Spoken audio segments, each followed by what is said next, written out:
اچھا، تو آئیے اس تجزیے کا آغاز کرتے ہیں۔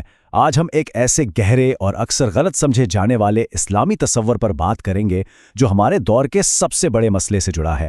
اور وہ مسئلہ کیا ہے؟ معاشراتی زوال۔ جب کوئی سوسائٹی پوری طرح سے بگڑ چکی ہو تو اسے اندر سے یعنی بالکل انفرادی سطح پر ٹھیک کرنے کا آخر کیا اصول ہے؟ ہم ہمیشہ بڑی بڑی تبدیلیوں اور اجتماعی انقلاب کی باتیں سنتے ہیں، ٹھیک ہے نا؟ لیکن اسلامی تعلیمات کا اپروچ تھوڑا مختلف اور پریکٹیکلی کہیں زیادہ گہرا ہے۔ یہاں تبدیلی کسی باہری جادو سے نہیں، بلکہ بالکل ہمارے اپنے اندر کے سسٹم کو ریسیٹ کرنے سے آتی ہے۔ اب اس بنیادی قرآنی حکم کو ہی دیکھ لیجئے جو اپنی روح اور کردار کو سب سے پہلے ٹھیک کرنے پر زور دیتا ہے۔ سورہ المائدہ کی اس آیت میں بڑا ہی واضح اور ڈائریکٹ پیغام ہے کہ سب سے پہلی ذمہ داری خود اپنی ذات کی اصلاح ہے۔ مطلب اگر کوئی شخص خود سیدھے راستے پر چل رہا ہے، اپنی اصلاح کر رہا ہے، تو ارد گرد پھیلی ہوئی گمراہی اسے کوئی حقیقی نقصان نہیں پہنچا سکتی۔ یہ آیت اصل میں ایک زبردست فاؤنڈیشن سیٹ کرتی ہے۔ اس اصول کے تحت دوسروں کی خامیاں نکالنے کے بجائے ہمارا پورا فوکس سیدھا اپنے کردار کو مضبوط کرنے پر شفٹ ہو جاتا ہے۔ لیکن یہاں ایک بڑا ہی لاجیکل سا پیراڈاکس سامنے آتا ہے، اور دلچسپ بات یہ ہے کہ جب یہ آیت نازل ہوئی تھی نا، تو نبی کریم صلی اللہ علیہ وسلم کے ایک صحابی کے ذہن میں بھی بالکل یہی سوال آیا تھا۔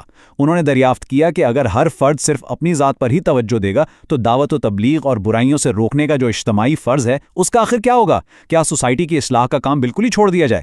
یہ بالکل ایک نیچرل سی الجھن ہے، کیونکہ امر بالمعروف اور نہی عن المنکر تو دین کا ایک انتہائی اہم ستون ہے جسے نظر انداز نہیں کیا جا سکتا۔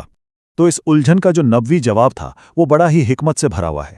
اصل میں معاشرے کی اصلاح کا فرض فوری طور پر ختم نہیں ہو جاتا، دعوت کا کام تو جاری رکھنا ہی ہے، لیکن اس کے ساتھ ہی ایک مخصوص ٹپنگ پوائنٹ یا ایک ریڈ لائن طے کر دی گئی، یعنی ایک ایسی حالت جہاں پہنچ کر ہمیں اپنی اسٹریٹجی لازمی بدلنی پڑتی ہے۔ اسے ایسے سمجھ لیں کہ جیسے کوئی دوا بیمار پر اثر کرنا چھوڑ دے تو ڈاکٹر طریقہ علاج فوراً بدل دیتا ہے، بالکل ویسے ہی حالات کے مطابق اپروچ کو ایڈجسٹ کرنا ہی اصل حکمت ہے۔ اور وہ ریڈ لائن کب آتی ہے؟ حدیث میں معاشرتی زوال کی 4 اہم علامتیں بتائی گئی ہیں۔ ایک طرح کی ڈائگنوسٹک چیک لسٹ سمجھیں اسے۔ پہلی علامت، جب ہر طرف صرف مال کی محبت اور لالچ کی اطاعت ہو رہی ہو۔ دوسری، لوگ بس اپنی نفسانی خواہشات کے غلام بن چکے ہوں۔ تیسری، آخرت کو بھلا کر ہر معاملے میں صرف دنیا ہی کو ترجیح دی جانے لگے۔ اور چوتھی، جو شاید سب سے خطرناک ہے، ہر شخص اپنے آپ کو ہی عقل کل سمجھنے لگے اور اپنی رائے پر غرور کرے۔ سوچئے، جب دلوں میں ایسی حالت پیدا ہو جائے اور لوگ کسی کی سچی بات سننے یا سمجھنے کو تیار ہی نہ ہوں، تو یہ اس بات کا فائنل سنگل ہے کہ اب عوامی دعوت کا راستہ بدلنا انتہائی ضروری ہو گیا ہے۔ معاشرتی تبدیلی پر نئی سوچ اور حکمت عملی میں تبدیلی۔ آئیے اب ذرا دیکھتے ہیں کہ علماء ان مشکل حالات میں اس اسلامی اصول کو ایک پریکٹیکل اسٹریٹجی میں کیسے ڈھالتے ہیں تاکہ مایوسی کا شکار ہونے سے بچا جا سکے۔ جب یہ علامات سامنے آتی ہیں تو عام طور پر 2 مختلف راستے سوچے جاتے ہیں۔ پہلا نظریہ تو یہ ہے کہ جب عوام بات ہی نہیں سن رہی تو بس سوسائٹی سے مکمل کنارہ کشی کر لی جائے اور ہر چیز سے الگ تھلگ ہو جائیں۔ لیکن محققین اور علماء کا جو پسندیدہ اور مفید نظریہ ہے وہ اس سے مختلف ہے۔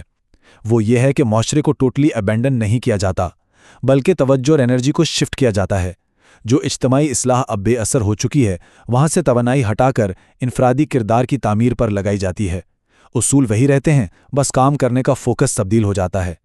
اس لاجک کو بالکل آسانی سے سمجھنے کے لیے سوسائٹی یا معاشرے کو ڈیفائن کرنا بڑا ضروری ہے۔ دیکھیں، معاشرہ کوئی الگ سے سانس لیتی ہوئی چیز تو ہے نہیں جس کے اپنے ہاتھ پاؤں ہوں۔ یہ حقیقت میں صرف ہم افراد کا ہی ایک مجموعہ ہے۔ اسے ایک دیوار کی مثال سے سوچیں۔ اگر ایک دیوار کی اینٹیں ہی اندر سے کھوکھلی ہوں تو کیا پوری دیوار کو صرف باہر سے پینٹ کر کے ٹھیک کیا جا سکتا ہے؟ بالکل نہیں۔ جب تک ایک ایک اینٹ کو ٹھیک نہیں کیا جائے گا پورا ڈھانچہ کمزور ہی رہے گا۔ اسی لیے افراد اگر درست نہیں تو اجتماع کا ٹھیک ہونا ناممکن سی بات ہے۔ فرد ہی تو اصل فاؤنڈیشن ہے، اور یہیں سے وہ آٹومیٹڈ یا خودکار راستہ نکلتا ہے جو اس پورے معاشرتی بگاڑ کو ٹھیک کر سکتا ہے۔ اس کے 3 بنیادی قدم ہیں۔ پہلا قدم، انفرادی کردار کی تعمیر۔ جب الگ الگ افراد خود اپنی اصلاح پر محنت کرتے ہیں تو دوسرا قدم اپنے آپ شروع ہو جاتا ہے، یعنی معاشرے میں با اخلاق لوگوں کی تعداد میں آرگینکلی اضافہ ہونے لگتا ہے۔ اور پھر تیسرا قدم، جب ایسے با کردار افراد بڑھنے لگتے ہیں تو معاشرہ کسی باہری زور کے بنا اندر سے باہر کی طرف خود بخود ٹھیک ہونے لگتا ہے۔ یہ ایک ریپل ایفیکٹ کی طرح ہے۔ ایک شخص کی تبدیلی دوسرے کے لیے نمونہ بنتی ہے، اور بالکل یہی سچا اور پائیدار انقلاب لاتا ہے۔ تو اس سارے تجزیے کو سمیٹتے ہوئے ایک انتہائی گہرا اور طاقتور خیال ذہن میں آتا ہے۔ جب آس پاس کا ماحول اتنا بگڑ جائے کہ لوگ انا، لالچ اور دنیا داری میں مگن ہو کر سچائی سننا ہی بند کر دیں، تو ایسے وقت میں صرف اپنی ذاتی اصلاح پر دھیان دینا ہرگز خود غرضی نہیں ہے۔ حقیقت میں اپنا اخلاقی کمپس ٹھیک رکھنا ہی اس سوسائٹی کے علاج کا سب سے اہم اور بنیادی قدم بن جاتا ہے۔ ذرا غور کرنے والی بات ہے کہ جب سوسائٹی بالکل ہی بہری ہو جائے اور سننا چھوڑ دے تو سچی اصلاح اور بدلاؤ کا آغاز آخر کہیں اور سے ہو بھی کیسے سکتا ہے؟